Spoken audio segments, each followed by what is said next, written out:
Assalamualaikum warahmatullahi wabarakatuh. Ketemu lagi dengan saya Mang Santoy, Santoy Vlog.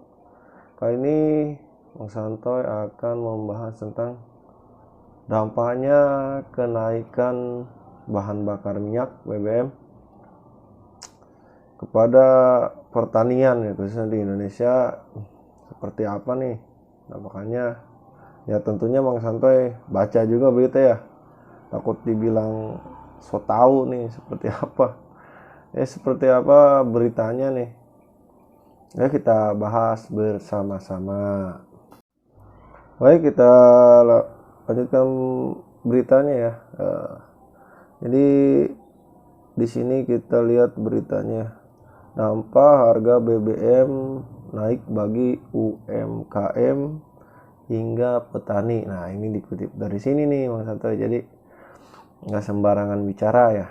Ini diambil dari radarsolo.jawapos.com.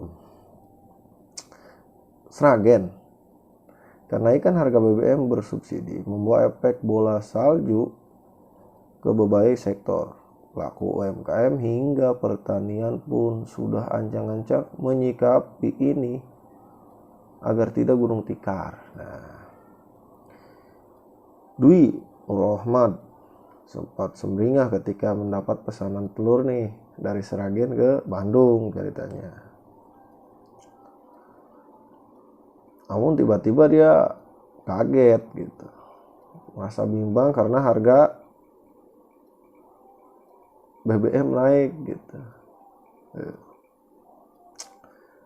Dia membayangkan biaya operasional mengantarkan dari Sragen ke Kota Kembang tentu ikut membengkak. Nah, di sini jadi Bang Dwi Nurrohman itu tadinya mau ngantar pesanan telur asin ya di Sragen ke Bandung ya, tapi nggak bisa dibatalin ini nih. Tentu saja tidak bisa tiba-tiba mengubah kesepakatan yang sudah terjalin karena pemesanan yang sudah dilakukan sejak jauh-jauh hari. Karena itu dia hanya bisa pasrah dan memenuhi kesepakatan itu. Yang jelas tidak bisa dinaikkan karena sudah deal sejak awal. Jadi dia naikkan enggak gitu. Harga bensin membengkak ya. Anggap saja ini beban pengantaran, tidak apa-apa, mengurangi profit, ujar pelaku UMKM telur asin ini.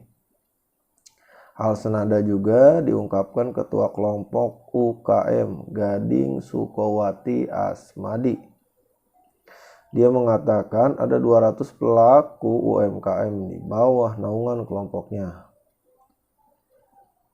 Itu sebelum termasuk pelaku UMKM lain yang bergabung. Oh, jadi dia punya UMKM gitu, dia ketua. Yang jelas kenaikan BBM ini menambah banyak beban terangnya. Ya jelas lah. Asmadi mengatakan pasti akan ada kenaikan harga bahan produksi. Namun saat ini dia mengaku belum tahu kondisi kenaikan di pasaran. Kami akan menyesuaikan harga pasar. Kalau sekarang memang belum bisa dilihat. Tapi yang jelas kalau bahan naik, produksi pasti naik terangnya. Situasi terus serupa juga dirasakan para petani nih. Ketua Kontak Tani Nelayan Andalan KTNA Kabupaten Sragen, Suratno, menyampaikan biaya produksi pertanian bakal melonjak nih.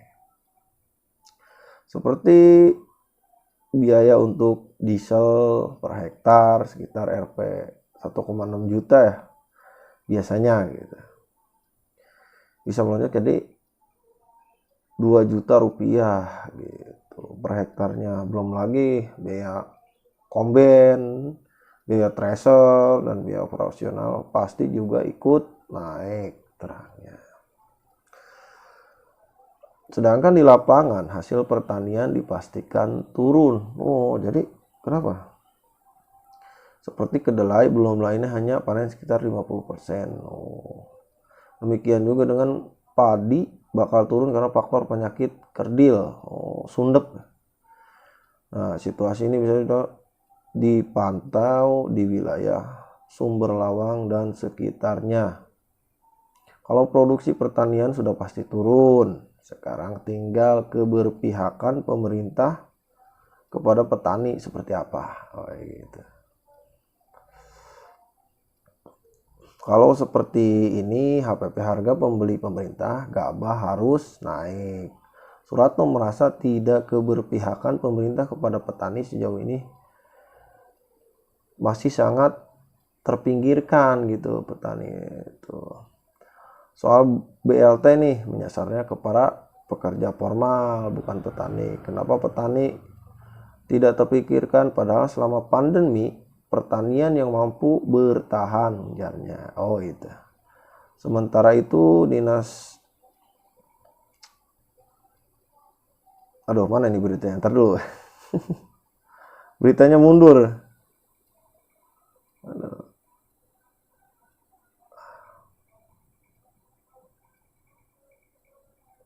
Sementara itu Dinas Koperasi UMKM, Perindustrian dan Perdagangan di Diskumindag Kabupaten Sragen belum melakukan pemantauan harga komoditas di pasar selepas kenaikan BBM. Petugas Diskumindag Kabupaten Sragen Kunto Widyastuti mengatakan sebelum ada survei harga pasar, sebab perkembangan harga terbaru akan kami survei hari Senin. Nah, inilah beritanya. Jadi Bang Santoy nggak mengada-ngada ya. Ini diambil dari koran online, Radar Solo Jawa Pos. Nah, itulah beritanya ya, berita kenaikan harga BBM, dampak kenaikan harga BBM bagi UMKM dan pertanian. Bagaimana nih menurut kalian? Apakah kalian kesusahan juga dengan kenaikan harga BBM ini? Yang pasti ya kalau ojek online gitu, kalau pelaku usaha yang di bidang jasa mobil tuh, yang kayak ojek kayak gitu ya merasa tertekan juga ya. Kita doakan aja semoga pemerintah lebih bijak lagi ke depan dalam menangani masalah-masalah ekonomi di Indonesia ini. Oke, gimana nih? Tapusan Mas Santoy minta sarannya ya. Tolong share di komen-komennya di kolom komentar gitu, kekurangannya apa gitu ya. Kelebihannya yang mungkin harus dipertahankan oleh Mas Santoy itu apa ya. Mungkin minta komen, share, like, subscribe ya balik yang baru kenal Mas Santoy. Terima kasih atas pemantauannya gitu. Terima kasih yang terus mendukung Mas Santoy. Sekian berita hari ini. Assalamualaikum warahmatullahi wabarakatuh.